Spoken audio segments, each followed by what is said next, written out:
Hello student, कैसे हैं आप सब। आशा करता हूँ आप सब बढ़िया होंगे और एकदम मस्त होंगे। तो भाई मैंने इनऑर्गेनिक केमिस्ट्री का पेपर डाला है और सभी बच्चों का अच्छा रिस्पांस भी रहा है, लाइक भी है, कमेंट भी किया है और बोले कि सर अगला पेपर है बनाओ। तो मैं टाइम निकाल के आप लोगों के लिए लेके आया हूँ ऑर्गेनिक केमिस्ट्री का। अपनी राजस्थान यूनिवर्सिटी और शेखावाटी यूनिवर्सिटी का ये गेस्ट पेपर है। जो बच्चे तैयारी कर रहे हैं तो ये क्वेश्चन ज़रूर आप लोग पढ़ के जाना, और ये 99% है जो आने की संभावना है। वीडियो अच्छा लगे तो लाइक करना और शेयर करना, ठीक है। और आपको नोट्स मटेरियल चाहिए तो हमें संपर्क कर सकते हैं। हिंदी और इंग्लिश मिक्स नोट्स है जो हम आपको प्रोवाइड करवाएंगे।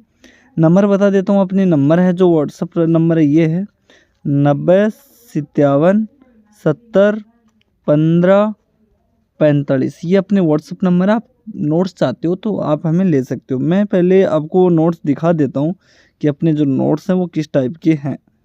तो अपने जो नोट्स हैं वो हिंदी और इंग्लिश मिक्स नोट्स हैं, ठीक है। ये देख सकते हैं सारी चीज़ें हैं जो इसमें एक्सप्लेन की गई है। और देखो, जैसे एक टॉपिक को हम समझ लेते हैं, जैसे डाइएड सिस्टम है, जब एक प्रोटॉन का माइग्रेशन एटम एक से दूसरे होता है, ये इस तरह से ये समझाया गया पूरा का पूरा ये, ठीक है। तो ये तो अपने नोट्स हैं जो आप मैं लोगों के साथ शेयर कर रहा हूँ। तो पहले अब हम अपना जो क्वेश्चंस है वो देखते हैं कि भाई कौन कौन से जो क्वेश्चन हमें पढ़ने चाहिए एग्जाम की दृष्टि से, जो 100% आने की संभावना होती है। तो मैंने 500 यूनिट के निचोड़ निकाल दिया है। तो what is asymmetric synthesis describe, ठीक है, विथ एग्जाम्पल। तो यहाँ पे आपको इसको डिस्क्राइब करना है और साथ में इसके एग्जाम्पल बताने। अब मैं आपको बताऊं कि भाई इसका सिलेबस क्या रहने वाला है। सिलेबस की ही थोड़ी सी चर्चा कर लेते हैं जिसमें पता रहेगा कि स्टूडेंट को कि अपना सिलेबस क्या रहेगा।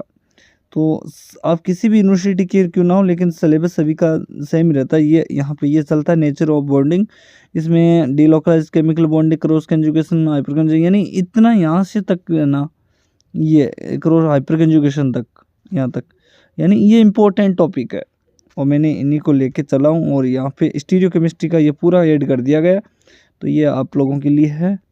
तो इनमें मैंने ये किया है यहाँ पे निकाल के। तो पहले मैंने एसिमेट्रिक सिंथेसिस का क्वेश्चन उठाया है। व्हाट इज एसिमेट्रिक सिंथेसिस, क्या होती है बताना अच्छी तरीके से।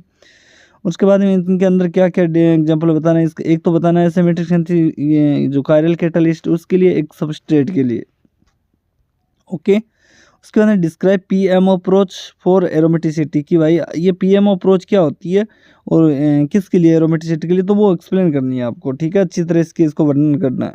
उसके what are necessary rule of for resonance, कि भाई ये जो रेजोनेंस होता है ये इसका आवश्यकता क्यों पड़ी हमें, तो उसको बताना है, ठीक है। तो ये क्वेश्चन है मैं निकाल के लेके आया हूँ। ये सब भी है जो 100% आने की संभावना है। 100 पेपर का आपका ये होता है, 100 नंबर का होता है। तो इसमें मैंने इस टाइप से ही बनाया ये। अब देख लो यहाँ पे क्या है। इसमें मैंने बताया था ये अपना यहाँ पे क्रॉस कंजुगेशन, हाइपर कंजुगेशन दोनों इंपॉर्टेंट है। उसके बाद हक्कल रूल हो गया। उसके बाद कन्फिग्रेशन ऑफ डेक्लिन के लिए यहाँ पे कन्फॉर्मेशन बताना है। ये कन्फॉर्मेशन है, सही से लिखा नहीं गया, ठीक है।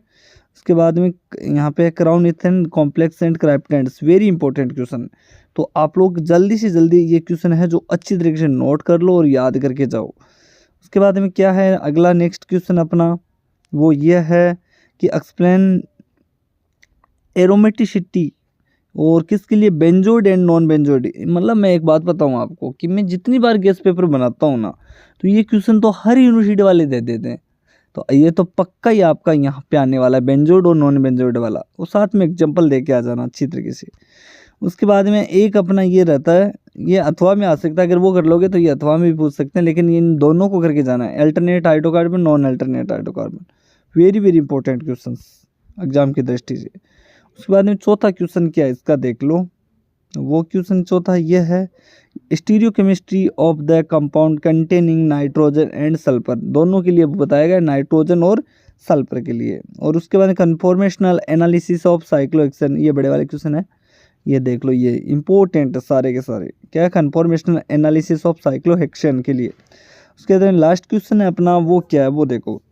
तो लास्ट क्वेश्चन है दोस्तों वो है कि डिफाइन स्टीरियो आइसोमेरिज्म, कि आपको परिभाषित करना है स्टीरियो आइसोमेरिज्म को और एक्सप्लेन करना है enantiomer and diastereoisomer suitable example. तो दोस्तों ये जितने भी क्वेश्चन मैंने फर्स्ट यूनिट के निकाले हैं ना, ये 200% आपके एग्जाम में आने की संभावना है। पक्का 100% आएंगे। वीडियो अच्छा लग रहा है तो लाइक कर देना, शेयर कर देना, कुछ भी नहीं बढ़ता है, ये मान लो कि आपका जो फीडबैक है वो हमें चाहिए और कुछ भी नहीं चाहिए आपका। उसके बाद यूनिट सेकंड का देख लो, क्योंकि आप पढ़ तो रहे हो लेकिन आप कंफ्यूज हो रहे हो कि क्या क्या पढ़ूँ, इसीलिए मैंने ये गेस्ट पेपर निकाला कि इससे अच्छी पढ़ाई हो जाए आप लोगों की।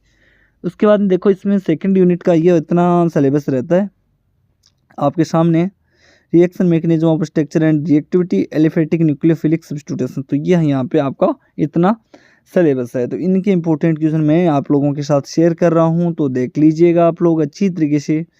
और क्या है वो देखो, सबसे पहले हम लेके आए हैं वो ये कि डिस्कस करना है SN1 SN2 और SN1 मैकेनिज्म के लिए। और क्या आगे देखो, तो describe me effect substrate structure and attacking nucleophile on reactivity SN reactions, तो वेरी इंपॉर्टेंट बड़ा वाला क्वेश्चन, अच्छी तरीके से याद कर लीजिएगा इसको।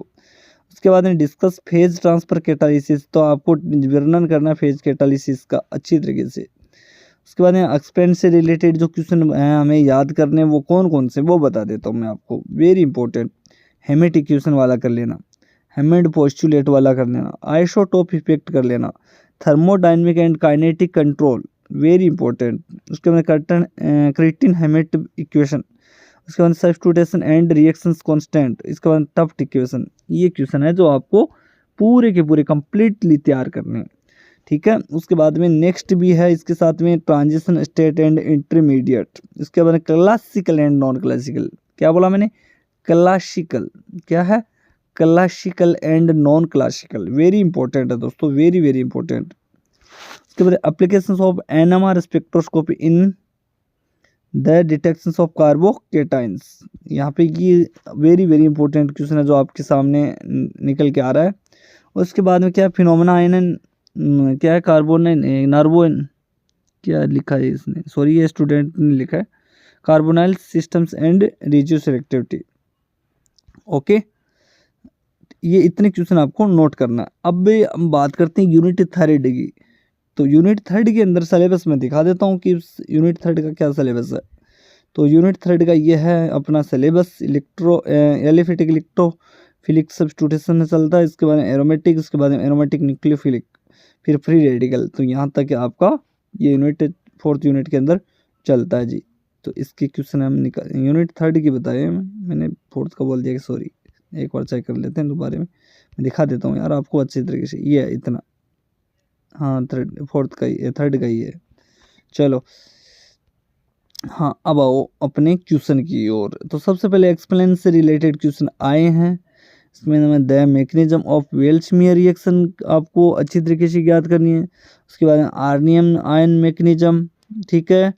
उसके बाद एक्सप्लेन द फ्लोविंग, तो क्या है देख लीजिए। उसके बाद यहाँ पे है अपने सोमलेट, क्या है, Sommelet Hauser and Smile rearrangement, very important, ये ऐसे है, ठीक है, ओके। उसके बाद में क्या है, सेंडमायर रिएक्शन, क्या है बताया मैंने, सेंडमायर रिएक्शन। उसके बाद में फ्री रेडिकल रीअरेंजमेंट क्या होता है उसको एक्सप्लेन। उसके बाद में ऑटो ऑक्सीडेशन हो गया। अब अगले नेक्स्ट क्वेश्चन की ओर बढ़ते हैं, वो है एक्सप्लेन द फॉलोइंग। तो यहाँ पे एक्सप्लेन से रिलेटेड क्वेश्चन आपके सामने फिर से आ चुके हैं, वो क्या है वो देख लो। Quantity treatment of reactivity of electrophilic, उसके बाद में SRN मैकेनिज्म, ठीक है, अरे समझ में आ रहा है ना, बिल्कुल। उसके बाद में वॉन रिएक्टर रीअरेंजमेंट, कौन सा आप बोलोगे सर ये सही नहीं लिखा, तो मैं दिखा देता हूँ। ये क्या है कि मैं क्या करते हैं, डिस्कशन करते हैं हम स्टूडेंट से मिलके, और उनको मैं लिखने के लिए बोलता हूँ, तो सॉरी कुछ भी आपको प्रॉब्लम हो रही है तो लेकिन मैनेज कर लेना, ठीक है। तो मैं बता देता हूँ कि यहाँ पे कौन सा किसकी बात हो रही है। तो वो अपना यहाँ पे जो है वो देखो, मैं आपको कौन सा लगा भाई, वॉन रिक्वायरमेंट स्टोबेटिक, नज़र आ रहा होगा आपको। 2 मिनट दे दो मेरे को, ज़्यादा नहीं चाहिए मेरे आपको, खाली 2 मिनट चाहिए आपकी, 2 मिनट। ये सिलेबस में दिखा नहीं, वो बहुत बड़ा है। देखो मैं बढ़ता हूँ, organising lithium Mannich reaction, ferric reaction, Richard, शायद इसका लिखा है क्या, हाइड्रोलाइसिस हीटिंग रिएक्शन, क्या लिखा है, मैं 2 मिनट चेक कर लेता हूँ, ठीक है। घर की बात है, कहीं दूसरे की बात नहीं है अपनी। वॉन रिचर, हाँ वॉन रिचर रेजिमेंट है ये अपनी। कौन सी क्वेश्चन है यहाँ पे, यूनिट 3 का वॉन रिचर। तो भाई दिखाओ हमें वॉन रिचर सिलेबस के अंदर। तो मैं दिखा ही देता हूँ क्या है, रिएक्शन पायरोलाइटिक स्ट्रक्चर, उसके बाद में A2B देखो आप भी देखो, सिलेबस बहुत बड़ा है आपका यार। हाइड्रोलाइसिस मैग्नीशियम और कहाँ चला गया,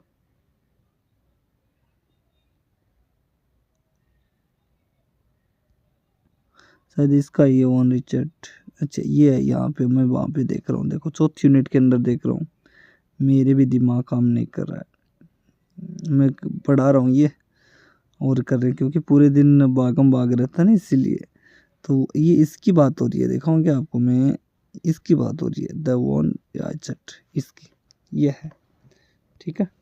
तो ये है वाइन रिचर्ड, ठीक है जी। तो इसके बारे में हम चर्चा कर रहे हैं, वो बता दिया मैंने आपको, अच्छी तरीके से एक्सप्लेन कर दिया है। उसके बाद में नेक्स्ट गाटरमान कोच रिएक्शन है, अब है अपनी 4th यूनिट, उसके सिलेबस की और चर्चा कर लेते हैं, जिसमें आपको पता चल जाएगा।